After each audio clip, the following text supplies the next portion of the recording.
Pasangan calon presiden nomor urut 1 Anies Baswedan dan Muhaimin Iskandar melakukan rapat bersama tim hukum Timnas Amin hari ini Selasa 20 Februari 2024. Untuk pertama kalinya mereka bertemu kembali usai pemilu Pilpres 2024. Dalam konferensinya Anies menegaskan pemilu harus dijaga integritasnya dan kejujurannya agar demokrasi ini berjalan dengan baik dan menghasilkan pemerintahan yang baik. Teman-teman sekalian, kami ingin garis bawahi kurang keras. Kurang keras ini, cukup. Satu volume lagi. Ini teman-teman, saya ingin tegaskan kepada semua bahwa pemilihan umum harus dijaga integritasnya. Pilarnya demokrasi adalah kepercayaan. Dan salah satu unsur dari kepercayaan adalah kejujuran. Agar proses demokrasi ini berjalan dengan baik dan menghasilkan pemerintahan yang berfungsi dengan baik, maka Pilpres, pemilu harus dijalankan dengan kejujuran. Kami tidak mau gegabah.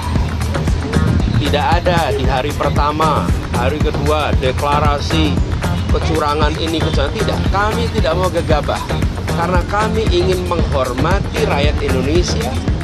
Dengan rakyat Indonesia mendapatkan informasi yang akurat, yang matang, yang sudah terverifikasi.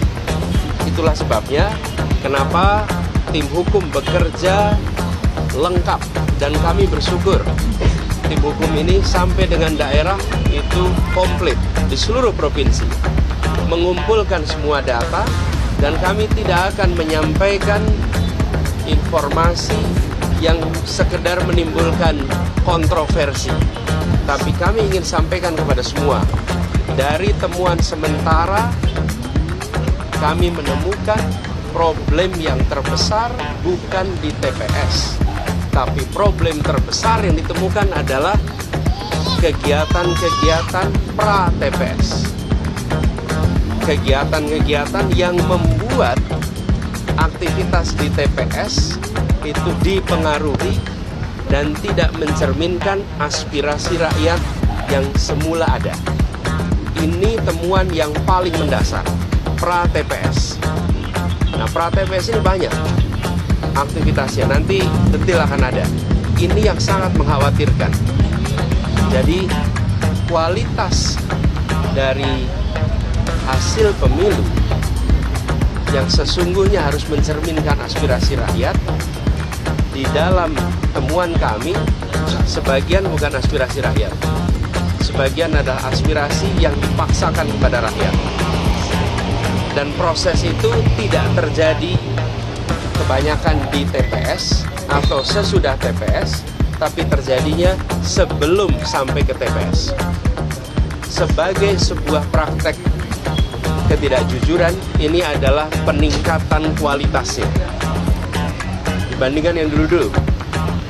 Dan ini yang bisa mengganggu demokrasi kita. Jadi saya ingin mengajak kepada seluruh rakyat Indonesia, apapun pilihan Pilpres saudara-saudara sekalian, boleh memilih nomor 1, boleh memilih nomor 2, boleh memilih nomor 3, tapi harus sama-sama memilih Pilpres yang jujur. Apapun pilihannya, mau pilih 1, 2, 3, harus sama-sama kita pilih yang jujur. Dan keberhasilan karena kejujuran akan menghasilkan kekuatan moral yang kuat. Tapi kalau keberhasilan yang tidak ditopang dengan kejujuran, apalagi dengan pelanggaran-pelanggaran, dia akan menghasilkan cacat moral yang berdampak besar.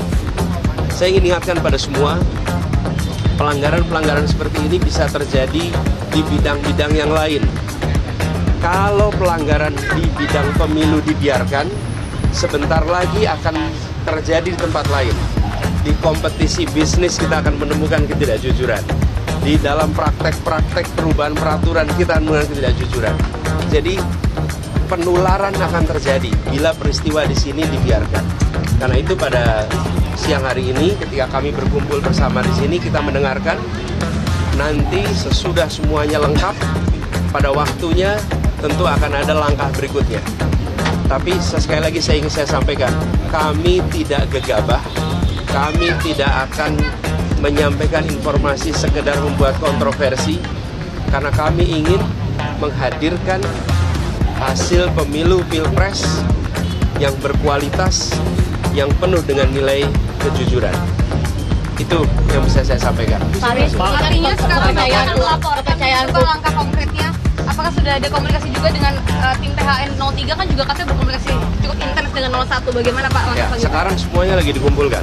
Jadi saya sampaikan tadi, kami tidak ingin separuh-separuh, biar tuntas semuanya. Di daerah sekarang proses pengumpulan sedang jalan terus. Pak Anies, ini kan kepercayaan publik terhadap KPU, Bawaslu dan juga MK ini mulai berkurang. Nantinya ketika masalah ini dibawa ke MK, seberapa yakin keputusan nantinya itu akan adil gitu Pak Anies? Kita tunggu nanti.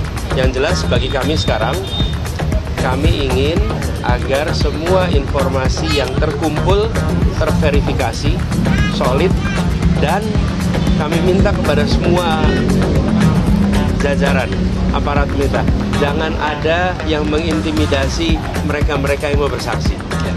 Karena kita sudah menemukan di lapangan, mereka yang menemukan praktek-praktek penyimpangan itu mengalami intimidasi, mengalami ketakutan, padahal ini negeri yang merdeka, jangan sampai itu terjadi.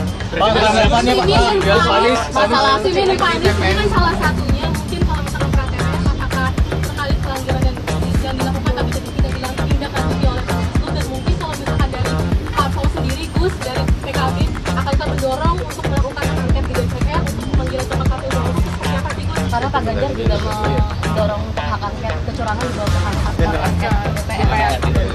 Gimana? Langkah dari masalah? Ya, gini, ketika kita mendengar akan dilakukan, kami melihat itu ada inisiatif yang baik. Dan ketika Pak Ganjar menyampaikan keinginan untuk melakukan angket itu, fraksi PDI Perjuangan adalah fraksi yang terbesar. Kami yakin bahwa koalisi perubahan, Partai Nasdem, Partai PKB, Partai PKS akan siap untuk bersama-sama. Jadi siap, saya memandang dengan adanya inisiatif angket, proses di DPR bisa berjalan. Kami siap dengan data-datanya.